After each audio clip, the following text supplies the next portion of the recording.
Welcome to our 2024 Fall NDE CLTA SIG K-12 NILA guest speaker webinars. Thanks to Janet Ackerson to kick off our series. And Dr. Janet Ackerson is from UNK, and she is our teacher educator, and she has done a lot of things, to support world language teachers across Nebraska. Janet, could you please take it away? Thanks. Terrific. So the title of this talk, so when Crystal reached out to ask if what I might be willing to present in her speaker series this year, she said that some folks had asked for an IPA presentation. And so that wasn't the first thing that I thought of presenting in the speaker series, but I've certainly presented on that topic in the past. And I love IPAs, and I teach about them in the methods classes. I teach both undergraduate methods and graduate level methods in our online master's program for Spanish teachers here. And so I'm excited to be here to talk to you about IPAs because I really think that building proficiency-driven assessments is one of the fastest ways to move our programs toward more proficiency-driven instruction. That there's nothing like changing what you test to change the way you teach. And so I'm really happy to be here talking about IPAs because I love them. So in today's talk, here's what I'm going to do. Since I'm assuming that we have kind of a diverse audience that ranges from folks who just have maybe only heard of IPAs to folks who've been using IPAs, we are going to kind of cover the whole gamut of what and why and how. So the idea is that the integrative performance assessment developed by ACTFL can give us better information about what students can actually do with their language than a more traditional assessment. So what the IPA allows us to do is use principles of backwards design, departing from performance targets to designing an assessment, to working backwards from that assessment to planning our instructional unit. And hopefully we'll have a chance here to answer your questions about implementing IPAs. So, got a lot of content and of course not a lot of time, so we'll try to move through that. But I'd encourage you, if questions come up for you as we're moving through here, to drop those in the chat so that if they're relevant to look at sort of right at that moment, I might stop and address them, or they'll be there when we come to that portion of the talk at the end, and we'll get a chance to answer your questions because I want to make sure that we can do that as a part of the talk today. So before we start here, I want to define a few terms, what we mean by proficiency-driven instruction, backwards design, and integrated performance assessment in case any of those terms are new to folks. So if we say our goal is to change our assessments, to change our instruction, and what we are aiming for is proficiency-driven instruction, what this means is instruction that is teaching students to communicate meaningfully in the target language for real-life purposes, right? And that proficiency-driven instruction is a goal of our language teaching rather than a specific methodology. So you don't necessarily have to be using a specific methodology like TPRS, for example, to be doing what we understand to be proficiency-driven instruction. And one of the first steps to moving toward proficiency-driven instruction is to be measuring proficiency-driven outcomes. And that's what IPAs help us do. Backward design is probably old news to everyone here, but a reminder that backwards design asks us to create the assessment and the assessment criteria before we plan the rest of the instruction, right? So that we are planning our daily instruction with the end task where students will demonstrate their learning in our minds from the beginning. And I think the IPA is such a great way to do that. And I love what I've highlighted in this last quote here that says it allows us to operationalize our goals and standards in terms of assessment evidence as we begin to plan a unit or course. So we can really think about what does it look like for students to do language performance at this level.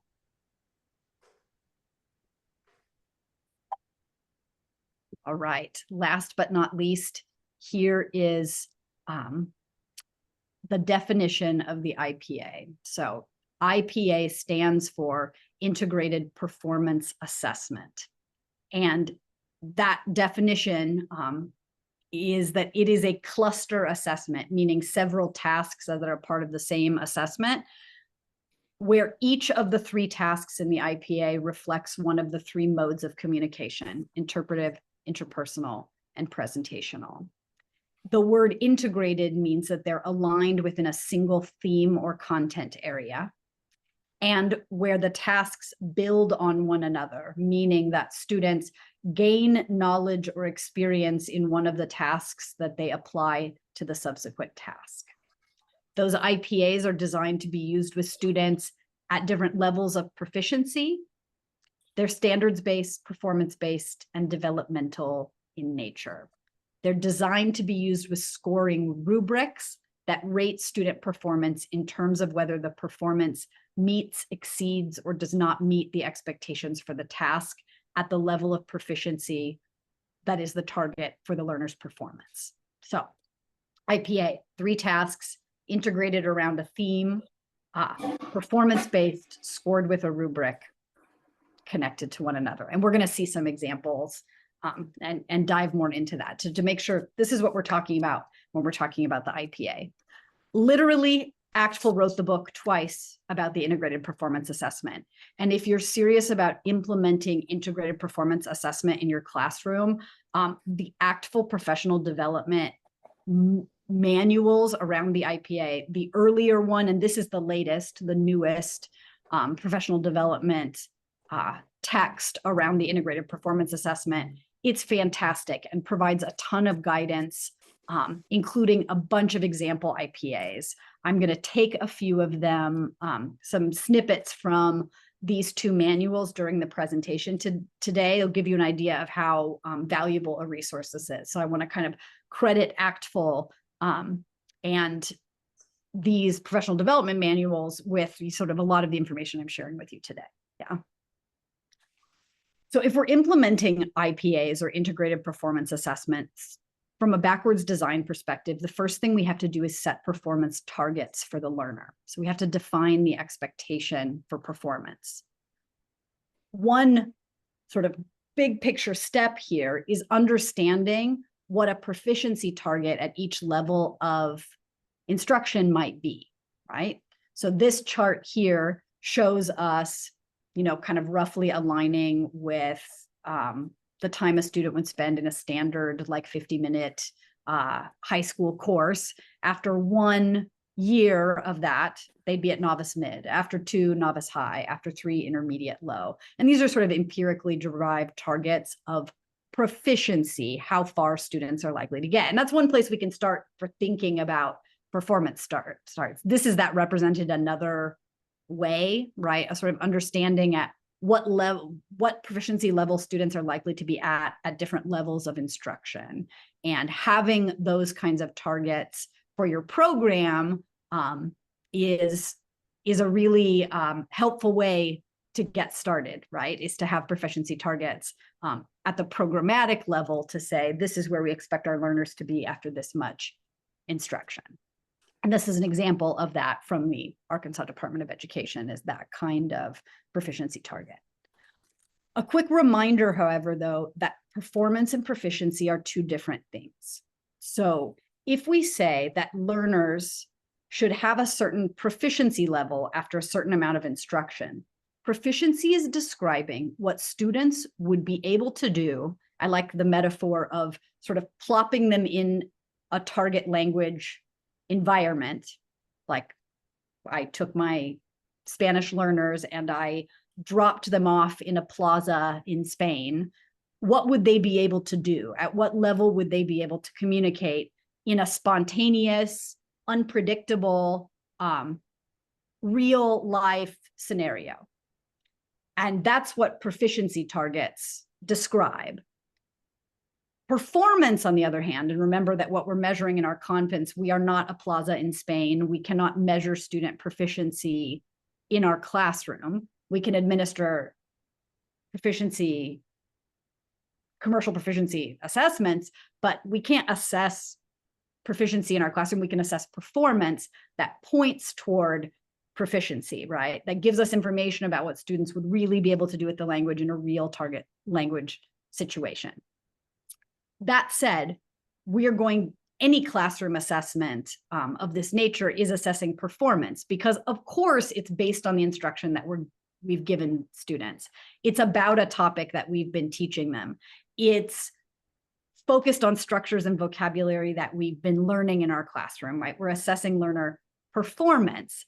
And we know that students will perform at a level that exceeds the proficiency level we would anticipate, right? So as we start to think about what the performance target for the IPA is, we have to recognize what the proficiency target probably is and what that means the performance target might be, right?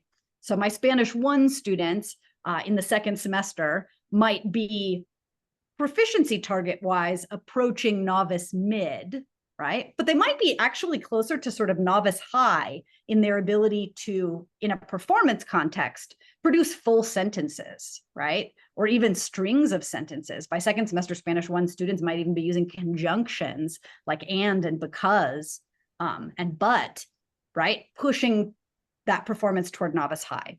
But sort of defining that is an important first step. What is the expected performance? What meets expectations for my learners, right?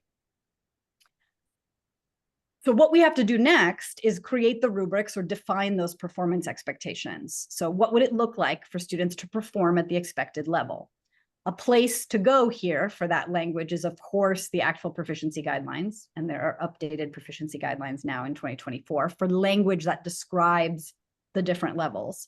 But there's also just a fabulous repertoire of pre-existing rubrics out there in the world that do this for us. And I might argue, why invent the wheel? The Ohio Department of Education World Language Model Curriculum is just a fabulous resource for this kind of thing. I've pulled an example from what they call holistic performance rubrics. I like these rubrics a lot. They show us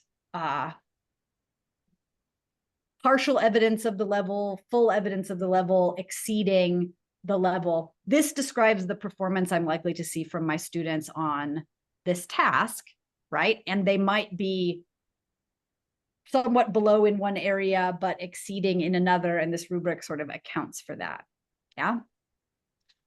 I have this phrase, common rubrics, up there with an exclamation point. The idea of having common rubrics across language level, so I'd be using the same rubrics to assess my novice students every time they do a performance task in that mode, so that we can see growth over time, right? I think it's a wonderful tool.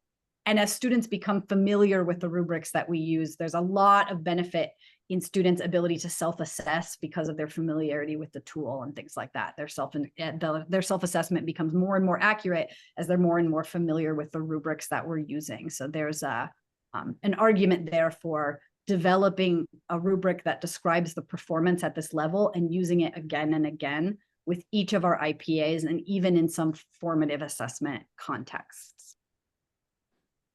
Okay. So if we think about where the performance assessment kind of comes into our planning, right? Obviously, we have our standards, and we may have a theme that's dictated to us by our curriculum, by the materials that we use, by the AP themes, by whatever articulation of content our program might have. And we may have specific unit goals or objectives that are articulated by that instructional program or that curriculum that we're working with. The performance assessment, right, should help us reflect the learning of that theme and the unit goals and objectives at the performance level, right, at the language performance level of our learners, right? And so this is where the performance assessment comes in.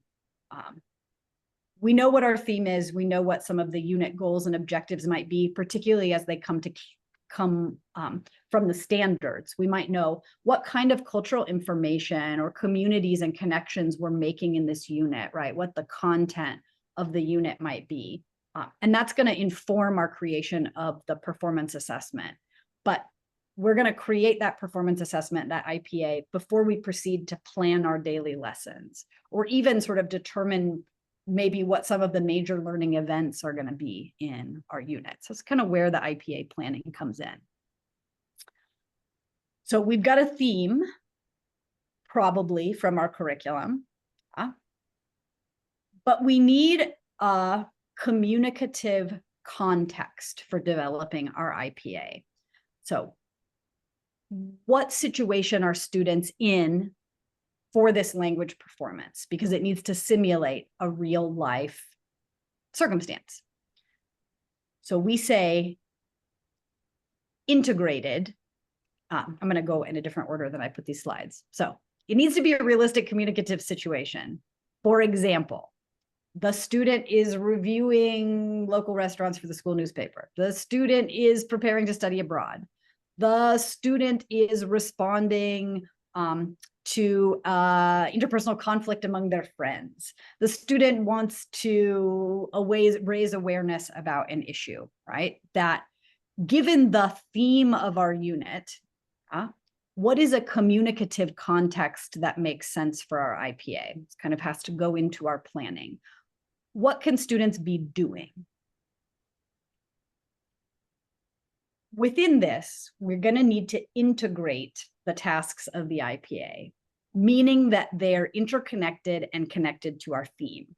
So we have this thinking to do in the early stages of the IPA. What communicative context can reflect our theme, right? And what tasks can reflect that theme in an interconnected way? So this might make more sense in a minute here when we look at a couple of examples. All right, so I have these up here. They are from, you'll see the blue one in the middle here. I've credited the teacher who originally developed these IPAs in the original ACTFL manuals. So this blue one comes from the first ACTFL manual that's, I guess, almost 20 years old now, right? 15, I heard Crystal's nodding, I might be right there. And these two in the white come from the more contemporary, this last year's newest IPA manual. I won't read them out loud to you, but even if you just choose one of these to read, I hope you'll see how in the presentation of the task overview, you will see the theme, you'll see the context, the communicative context, what situation we've placed the student in for their communicative task. And in some of these, you'll even see perhaps what the essential question is, right? What the big idea that students are going after here. I chose these, I really like, I chose these mostly for them being concise. All of the examples in the ACTFL manuals are terrific, but I hope that they reflect different language levels a little bit, but that they show you different ways that the tasks can be interconnected and different positions they place the student in.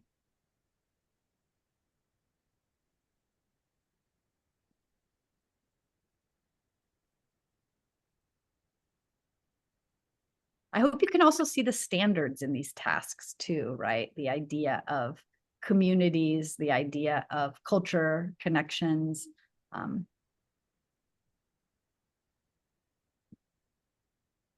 And I hope you're already picking up on the 3 parts of the IPA in these descriptions, yeah? Okay, I'm gonna move on. At the end here, I will drop the link to this presentation in the chat for everyone, and you are welcome to return to these anytime that you want, right? So the IPA assesses all 3 modes of communication, and that's the 3 parts. And you probably saw them, that first there's an interpretive task, yeah, where students are receiving information, right? They're comprehending. an interpersonal communication task. They're exchanging. Often IPAs focus on interpersonal oral communication because that's a really important goal for classroom instruction and important to assess. And then part 3, a presentational communication that's typically the culminating task in the IPA. Though I'll be honest, I've seen an IPA model where the presentational task came before the interpersonal, but here we go. So if we remember what interpretive, and I realize I've spelled interpretative, but rather than interpretive, but possible interpretive tasks, if we remind ourselves that interpretation can mean reading and can mean listening and can mean viewing, right? So there's different possible interpretive tasks. They could be any of these kinds of things, right? There are so many possibilities for what counts as an interpretive task. And we might be thinking, which of these interpretive tasks make sense in different types of thematic units, right? And at different levels of proficiency. Interpersonal tasks, as I said, IPAs often feature oral interpersonal tasks rather than written interpersonal tasks because it is so important, and really one of the goals for our learners and what learners want is that oral interpersonal communication. So it's really important that we focus on its development, but there's no reason why interpersonal tasks can't be written. Examples of interpersonal tasks, right? There's lots of ways we can conceptualize what interpersonal tasks can look like. Presentational tasks can be oral or written. They can look like things like this, depending on the kind of thematic content that we're working on, right?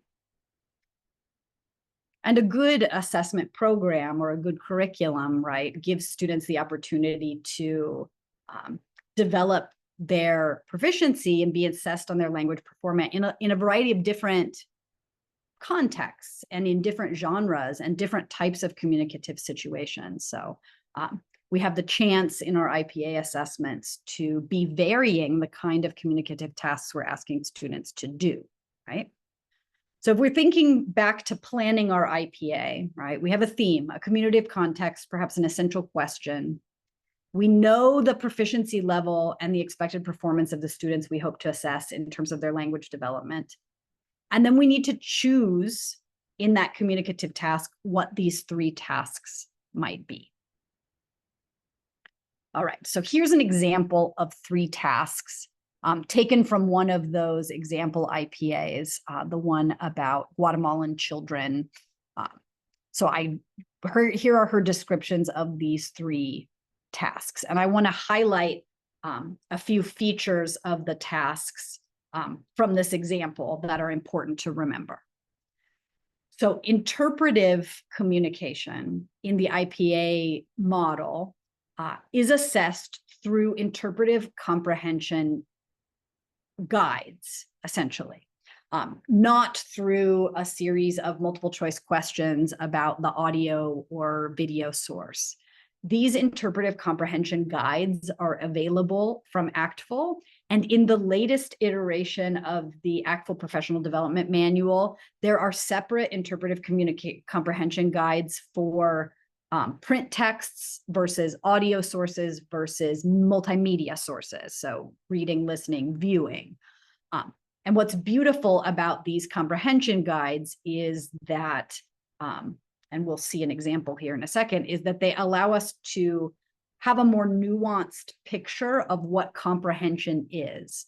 Often when we assess interpretive comprehension just on our own, we are asking students largely specific details about a text. And you might find this to be true if you look at an assessment that you've created of a reading or a listening source, that we tend to be focusing, or our natural inclination is to check if students have comprehended key details in the text, right? Maybe main points and key details.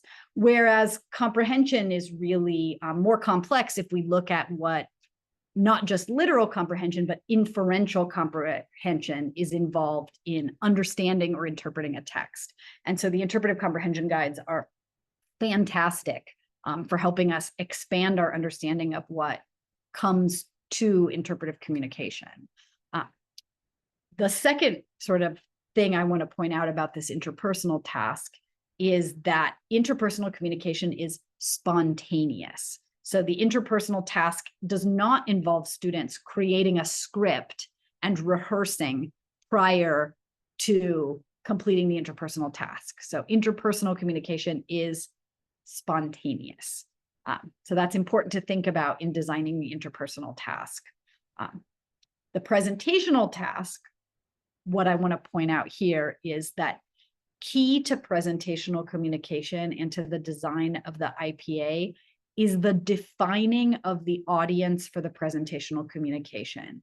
To whom is this presentational communication directed? Because the competence in presentational communication is deeply connected to appropriateness to the audience and appropriateness to the genre, right? So a presentational task might involve students preparing, outlining, and/or rehearsing prior to a performance, unlike an interpersonal or spontaneous communication, but that in our design of the task, it should consider the audience for the communication, right? So there's a few kind of caveats in terms of thinking about our designs. Okay, we're about halfway through here, and I feel like this is a good moment to ask if anyone has any questions right now. In the chat or otherwise.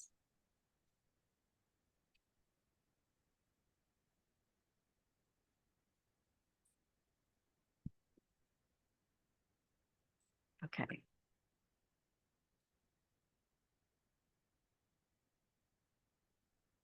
All right. So if you think of something, oh, does somebody have a question?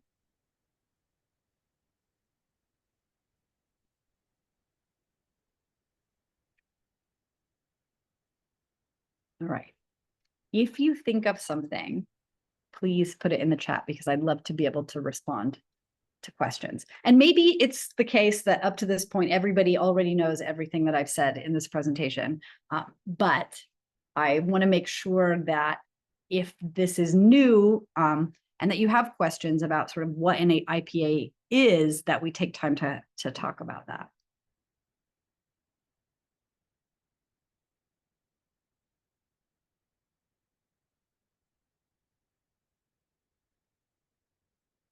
This is a great question. So, like, do you find there's any value to assessing grammar? We're getting some pushback from colleagues about fully switching to IPAs. I'm going to say two things in response to this. One, I think that IPAs do assess grammar. They just don't assess it in a discrete point assessment kind of way. Meaning that an IPA task might be designed to elicit a particular structure that students have been learning, right? That the nature of the task is such that students will need to produce the subjunctive, the future, the preterite and the imperfect, or whatever structure that has been the focus of this unit, right? And that our rubrics are going to address in some degree, right, the effectiveness of the communication in function of the intelligibility, which includes the accuracy and the degree to which the student successfully completes the task. Grammar is sort of a part of that, right? That's there, but it's not a discrete point assessment of grammar. And I guess that's sort of as an assessment of language performance, not its purpose, right? And if we mean, our students using the target forms, I think that and the degree to which they're using with accuracy, I think we can get that from an IPA by designing tasks that elicit the forms for the successful communication of the task. But on the other hand, like, should we assess grammar? And I think the answer is, like, depending on the context of students and the instruction, sure, we can assess accuracy and grammar, I would argue largely in a formative rather than summative way to give students information on the degree to which they're succeeding in acquiring the forms they need for communication, but knowing that the ultimate goal isn't metalinguistic knowledge of the language. The ultimate goal is the communicative competence in the language, and the sort of metalinguistic awareness of the language can be helpful in that, but it's not really the primary purpose. Typically, right? The older the learner is and the more advanced they are, the more that metalinguistic awareness of the language is an important goal of the instruction. So undergraduate language majors, of course, we want them to have, you know, they're going to develop advanced proficiency, and we want them to have metalinguistic awareness of the structure of the language. But sort of novice level students in a freshman high school classroom who are just beginning in the language, the goal is the communicative competence, right? And more advanced learners can incorporate that information more readily to their repertoire than novice learners can. So I guess, I don't know, that's the short answer. Like, sure, if you've taught something and you want to give a quiz about the degree to which they're succeeding in kind of acquiring the form, or I think there's plenty of space for that. People might disagree with me about that. I'm not sure, but hopefully that was helpful. To that point, as well, as a beginning language teacher, I'm curious as to how you would incorporate these different like interpretive, interpersonal, and presentational tasks into a curriculum that's like just very heavily vocabulary and grammar focused and not as communication focused. You know, like if you have to teach out of that curriculum, how do you kind of bridge the gap? So this is why I kind of suggest, like, so you're saying I have a textbook and I have to use my textbook, right? Or I have to use the textbook. Can I still do IPAs? I mean, let's be honest that it is not entirely possible. Like if you're required to use the same assessment as other teachers in your department by the school district that you're working on, then no, you know, you can't use IPAs. And really the job is to work with your colleagues to move together toward IPAs, right? I mean, that's just a logistic reality, that kind of thing. But if you're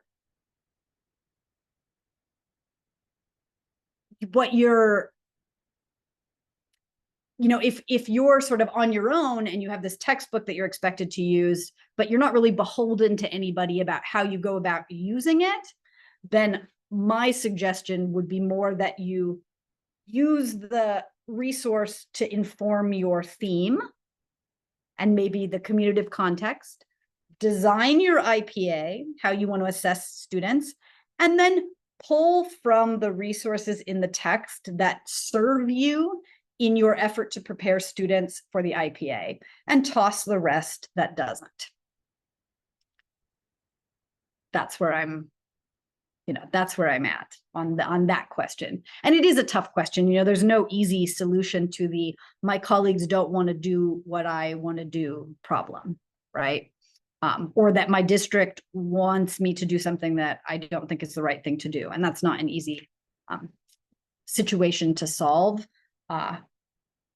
But yes, I think you can have a textbook,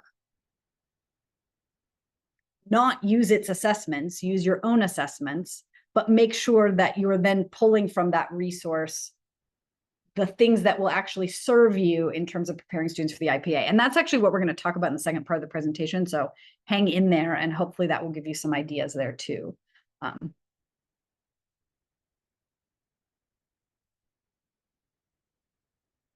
And I see one more question in here, and I really like this question too. So it says, my students had difficulty interpreting authentic materials. For example, I asked them to shop on a website, but they have limited vocabulary, making it hard to understand the page. I wonder if you could prep them before the interpretive task. I have a couple thoughts about this. There are a lot of people out there who say, like, modify the task, not the source, you know, that I would argue our IPA So this is another clarification, right? The IPA assessment should be sort of novel to students in the sense that it's a new performance. They haven't done this exact task in the past. So they haven't rehearsed this interpersonal task several times and then do it the last time for a grade. That they would have in the unit done things that were similar, right? That were practice with some of the same kinds of vocabulary and phrases and text types and these kinds of things, but not the text or the task that they're going to see in the IPA. So in this particular scenario, I think students have a hard time interpreting authentic materials. They need to be asked to do it often and be taught strategies for doing it. I think ACTFL's comprehension guides are really helpful for helping us think about what those strategies are, like guessing the meaning from context and other types of inferential understanding. But what I love about the IPA interpretive communication guides is that students don't have to understand all of the text, right? If they're novices, we probably shouldn't expect them to understand all the language on a target language website. It's just probably not realistic unless we're talking about like Sesame Street or something. It's just not possible that a novice would know all the words. But if the interpretive guide is asking them to pick out these 10 words that they should know and guess the meaning of these 4 other words that they should be able to guess because of other things that are happening on this website. If we ask them to make some judgments about what they think the purpose of this website is, right? Then novices should be able to do that if they've learned what we taught them. And so I think it's a question of, one, making sure throughout the unit that we're doing things like, right, that the first time a student sees an authentic website isn't during the IPA. And so that they are taught some strategies for managing the scenario in which they don't know all of the information, but also thinking about what the interpretive task asks them to do and to be sure that it's at the level of what students at that level are able to do. I hope that that's helpful, but I also hope that this next part of the presentation kind of addresses that too, in terms of talking about how we plan backward from the IPA to the instruction in the unit. Because the object of the game in terms of backwards design is for us to be devising this assessment before we plan the rest of the instruction. And while that sounds really reasonable, it isn't what happens a lot of the times. We just say, oh, rats, I have to start teaching this next unit next month, and we just dive right in without thinking clearly about what the performance outcome at the end is supposed to be. And so I think developing the IPA first is a really nice way to focus that. Okay, so I'm going to insert into the idea about how we implement an IPA in the classroom. And the latest ACTFL professional development manual actually, I think, does a better job than the first one about sort of talking about the role of feedback and the integration of the IPA into the teaching. So the idea of the integrated performance assessment is that students are receiving feedback after each performance to inform the next performance, which means this is not like a traditional test where a student might sit down and complete all 3 tasks in a 90-minute period, and that would be done. That would be the end of the assessment. With sort of no spacing in between, like a traditional test or end of unit assessment. The idea here is that these tasks build on each other, and perhaps partway through our unit, we might deliver the interpretive assessment. As a class, and maybe not even feedback to each individual student on their particular performance, but feedback to the class on the class's performance with the interpretive task. What did we learn from this interpretive source? How good were we at these particular strategies? Making sure that everyone got the meaning from the task so that for the next task, the interpersonal task, everyone's prepared with the, sense of how well they understood and with the right information to complete the next task. And a huge part of the design of the IPA is to enable us to engage students in self-reflection and goal setting, which is much harder for them to do with traditional assessments. Because if I don't really know anything about what the test is going to be, it's very hard for me to set good goals that are tied to the development of my language proficiency if we're talking about a sort of classic discrete point vocabulary, grammar, writing, listening test kind of thing.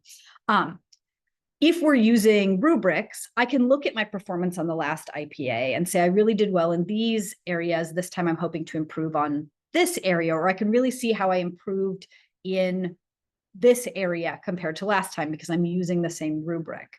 I can also introduce the context of the IPA at the very beginning of the instructional unit. And we could choose to sort of frame everything that we're doing, if we wanted, in our instructional unit as sort of around the development of the competencies we need to deliver this performance. And feedback is sort of a continual part of the implementation of the IPA. And I think that's a really powerful way that moving to this kind of instruction moving to this kind of assessment can really move instruction in a productive way, to be thinking about how the IPA invites self-reflection and feedback on the different tasks. Okay, so we're not done yet. From framing our IPA in terms of choosing a context, writing a general description of the scenario that students are in, and then devising each of the tasks, we still have to create the actual tasks that students do. And remember that I said, in terms of interpretive communication, ACTFL has beautiful comprehension guides that really help you do that, that set up what students will need to do to demonstrate comprehension, that moves from recognizing keywords. So this would be like words that they should know because we learned them in the unit, right? That they're finding these, that they can determine the main idea, that they can, they have a nice like true, false, and correct the false or underline the part of the text where you found the information in terms of details, some inferential communication. It's a really lovely comprehension guide. And so I feel like in some ways, ACTFL sort of takes care of that for you because there's a beautiful comprehension guide that you can use with the IPA to design your reading, listening, or viewing assessment.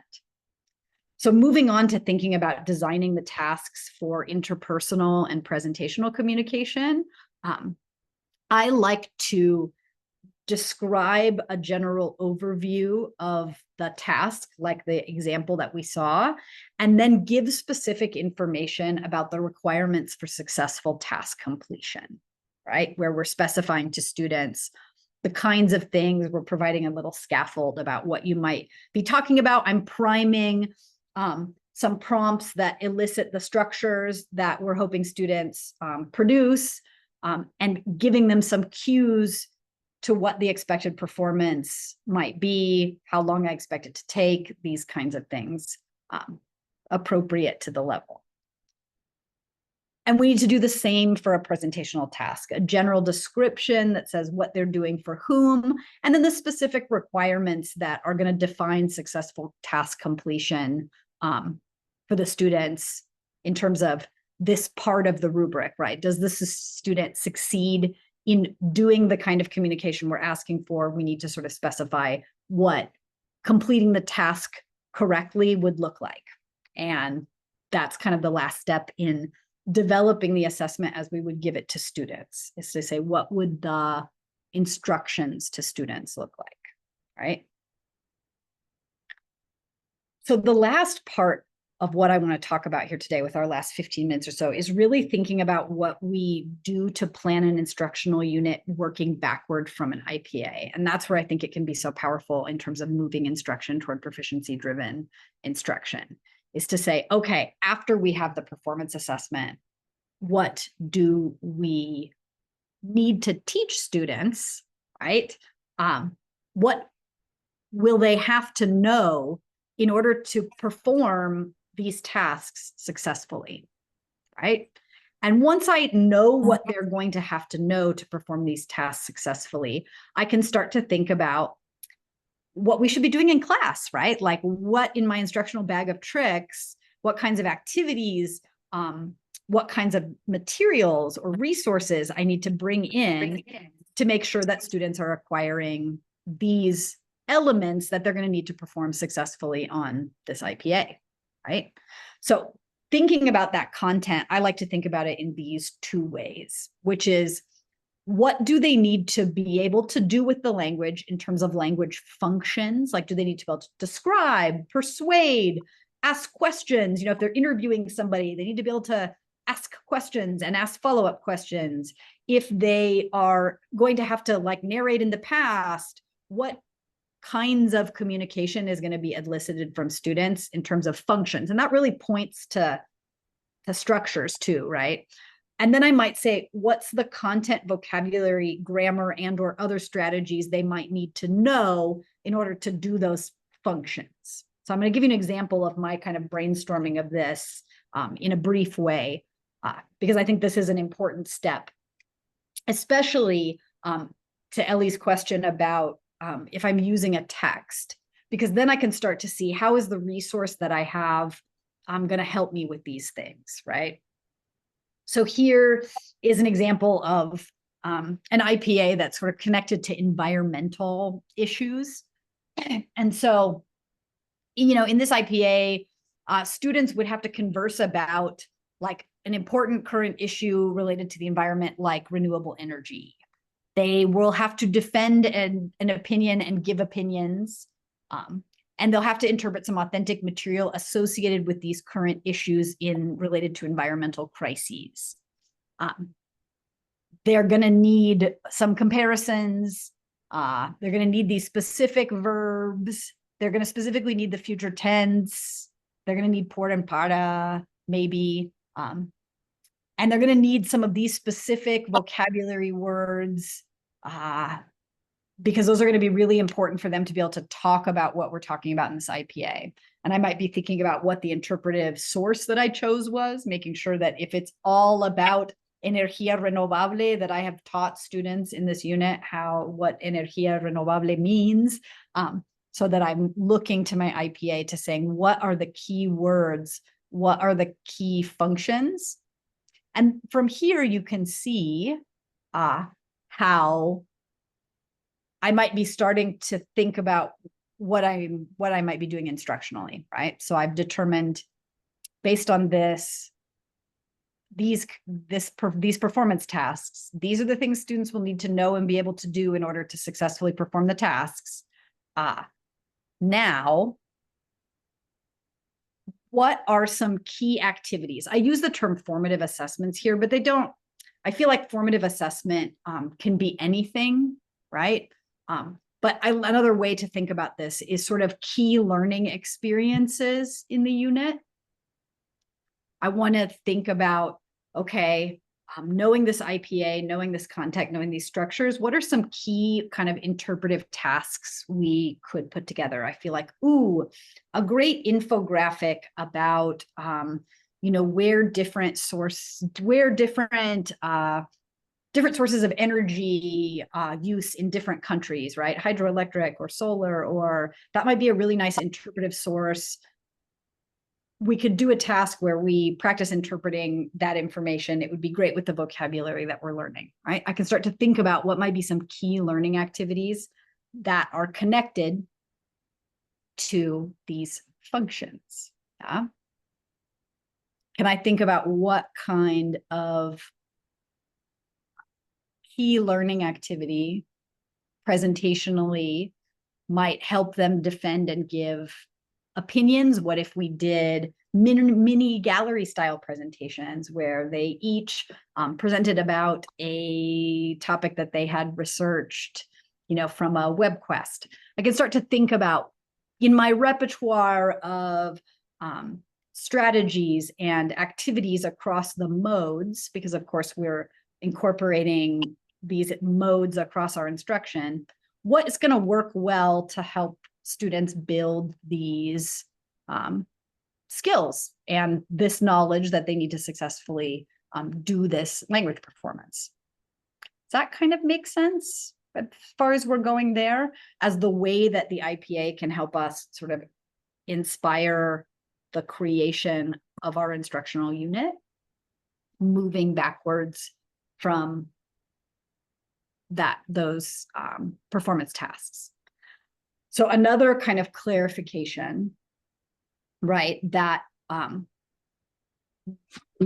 as a performance assessment, we're teaching to the test, but we're not teaching the test, if that makes sense. So the IPA assessment should be embedded in our instructional unit, but students shouldn't practice the actual assessment tasks. Sort of clarifying that one more time. Yeah.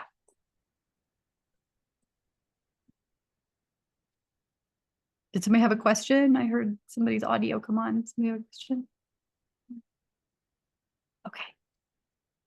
I'm going to share a couple of resources and then I'll open it up for this. Oh, here's the question. So do you provide students with language functions, grammatical structure, and essentially before the IPA assessments?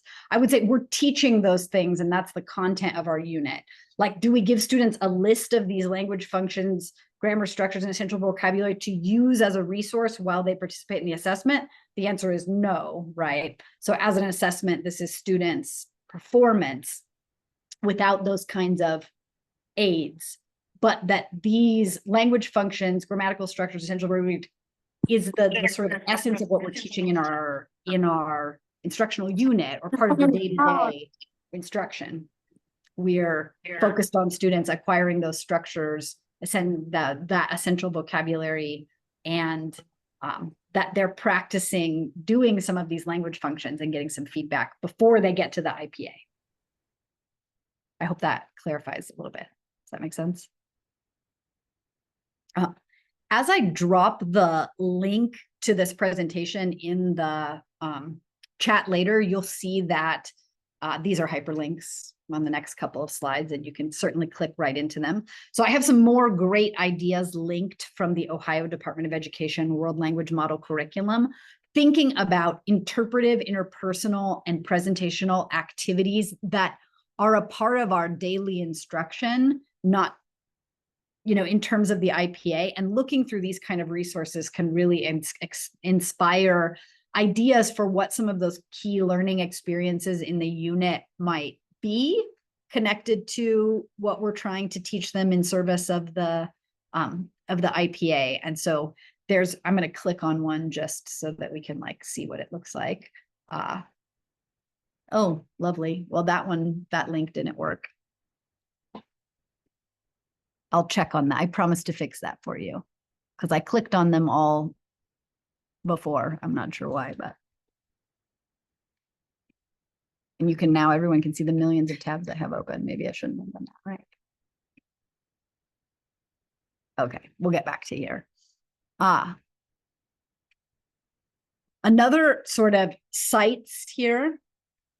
I think one of the best ways to get started with IPAs is literally to take an example IPA that seems connected to, in fact, it doesn't even have to be connected to the theme that you're teaching, but that you feel you could adopt and adapt to a theme that you're teaching, where you feel like, okay, the tasks or the sequence of tasks, I could put these in a different context that's connected to the curriculum that I teach, and I could design an IPA modeled off of one of these examples. And I think that's a really nice way to think about it. And so again, Ohio, the Ohio Foreign Language Association has some nice IPAs. Carla, the Center for Advanced Research in Language Acquisition out of the University of Minnesota, also has a beautiful repository of example IPAs in multiple different languages. And really even looking at examples in other languages that you don't teach can be really informative for thinking about designing your IPA. Swacult has some, and of course, both of the IPA actual manuals, the older one and the newer one, also have example IPAs in them. And I think really looking at a lot of examples is the best advice I can give in terms of thinking about how to design the communicative context and set up the tasks. Looking at a lot of examples is really, really helpful.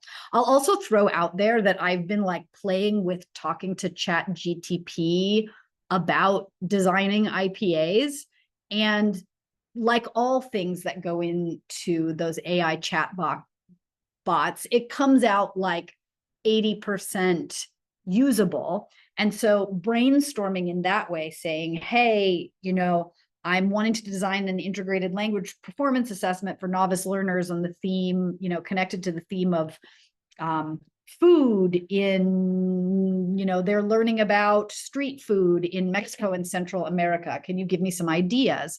And that's like not entirely a bad idea. So I'll throw that out there. I've been talking to ChatGPT about IPAs too.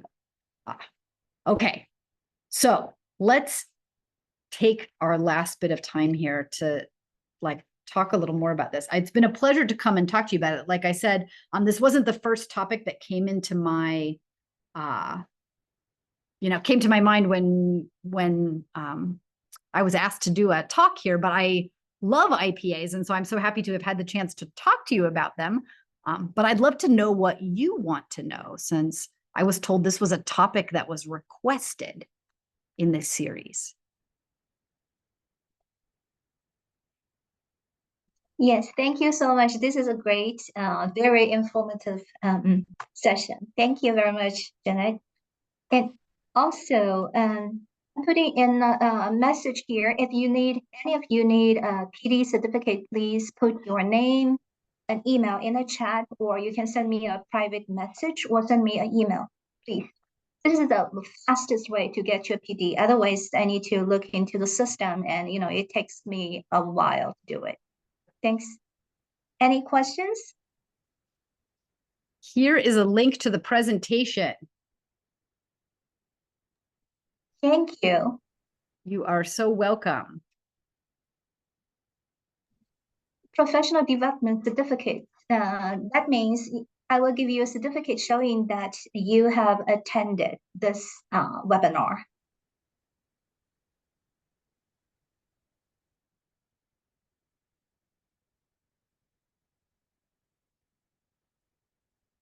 Which, Ellie, you don't probably need. But okay, thank you. I didn't know. Since Ellie is my student, yes.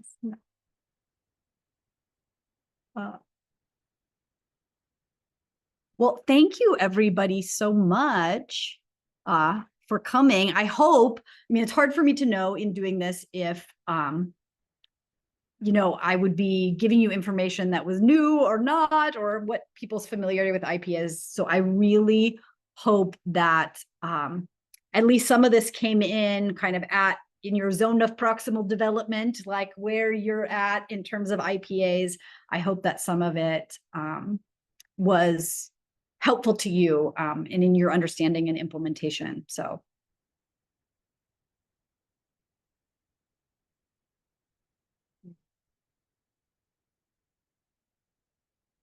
All right. Well, my pleasure. And I am happy. My email is there on the last slide. I'm happy to continue the conversation with anyone who always happens to me. I say, oh, I should have asked. And I'm still thinking about the next day, the next week. I'm happy to continue the conversation with anyone. So. My pleasure.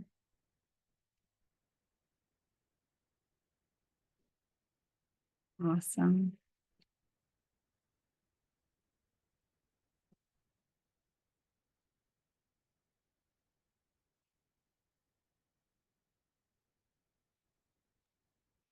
Thank you. This is a great webinar. You bet.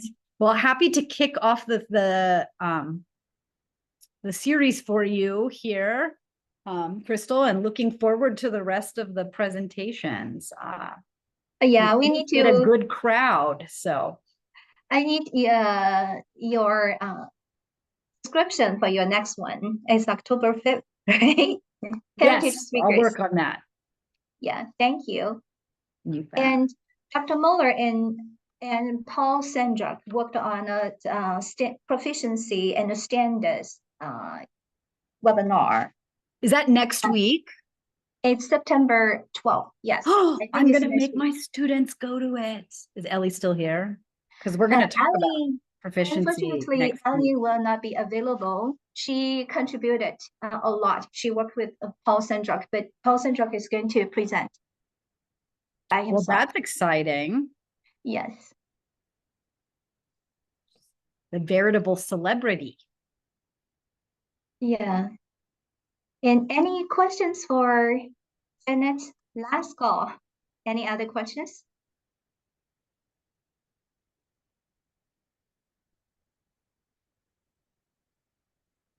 All right. Yeah. And one more time, Actful wrote the book. I'm just kind of giving the cliff notes. It's really Actful designed the integrated performance assessment and put out 2 outstanding professional development handbooks about it. This is the cliff notes. Yeah, I'm putting the flyer for Paul Sandrock's presentation in the chat. So if you want to register for that one, please click it and register. And see you next Thursday. Hey. All right. Thank you. Well, Yes, thank you all for coming. I know we're all so busy the start of the school year here for lots of us, and like, wow, I know we're all busy, so I really appreciate everyone taking time to join us. So yeah, thank you all. And I think let's call it a day. Have a nice evening. you all too. All right, take care, everybody. Thank you. Bye. Bye.